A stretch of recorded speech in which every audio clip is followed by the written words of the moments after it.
Les gens sont souvent étonnés quand je leur dis que je pratique aussi des séances par Skype. Ils me demandent « Ah bon, mais ça marche aussi l'hypnose par Skype ?» Si vous avez vu les vidéos précédentes, vous savez que l'hypnose c'est une question de stratégie de communication et que tout le monde est hypnotisable.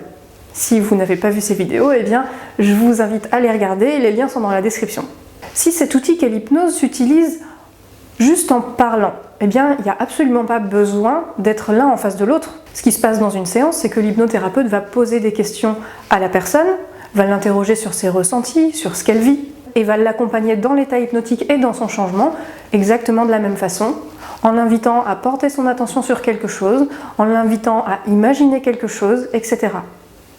Et tout ça, eh bien, ça se fait juste en parlant.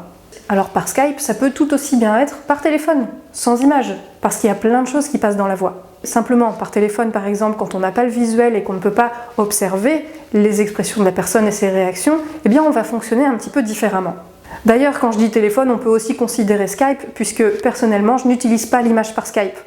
Comme l'image est de mauvaise qualité, eh bien, les toutes petites expressions ou les tout petits mouvements de doigts, on ne peut pas les déceler. Donc je préfère adopter complètement un autre fonctionnement plutôt que de me fier à quelque chose qui n'est pas fiable. Ce qui se passe par Skype, c'est que la collaboration entre l'hypnothérapeute et la personne va être renforcée. On va demander à la personne d'être vraiment plus attentive à ce qu'elle ressent, puisque nous, on ne peut pas le voir. Et donc, si elle est vraiment très attentive à ce qu'elle ressent et à ce qu'elle vit, on va lui demander de nous retransmettre tout ça. On va lui demander de dire tout ce que nous, on ne peut pas voir de l'autre côté.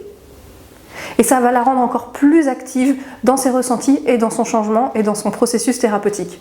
Donc en fait, on se prive du visuel, mais par cet autre fonctionnement, on gagne quand même quelque chose de très intéressant. C'est pour ça qu'il n'y a pas de mieux ou moins bien.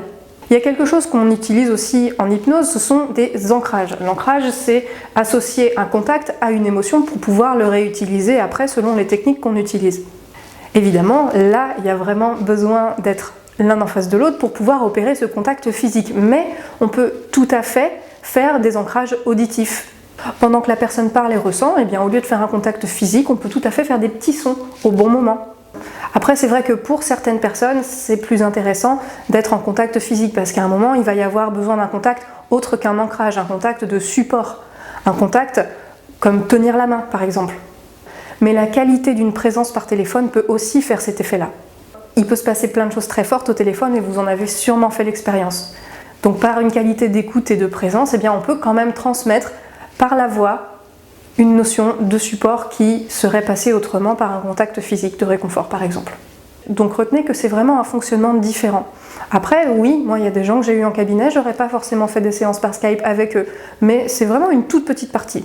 Puisque de toute façon, la majorité du travail passe vraiment par la voix, par les mots, par la présence, par l'attention, par l'écoute. Et tout ça, c'est accessible au téléphone et par Skype. En téléchargeant le pack auto-hypnose, vous allez vous rendre compte si vous travaillez à partir du support MP3 que votre expérience se fait en m'écoutant et en appliquant ce que je dis. J'espère que cette vidéo vous a plu, n'hésitez pas encore une fois à me poser vos questions et à demain.